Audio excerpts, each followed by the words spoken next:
2 болчих чинь үстэй. За тэгэнгүүт ерөөсөө ингэж яаж ч энэ одоо сүүл маш гоё зөөлхөн. За би сүүлнээс бол Солонгост яг жинхэнэ одоо Монгол хоньны сүүл бол олддгоо тий арай. Тийм шүү дээ. Гоё аастай.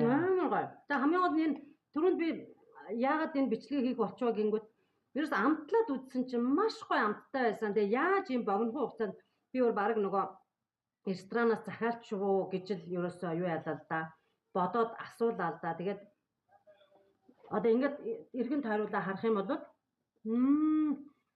сүүлийн амт бол үнэхээр тасархай. За тэгээд хараад ер нь амт мах ингээд гоё хоол ямар амттай байгаа нь мэдэгддэг штэ тий.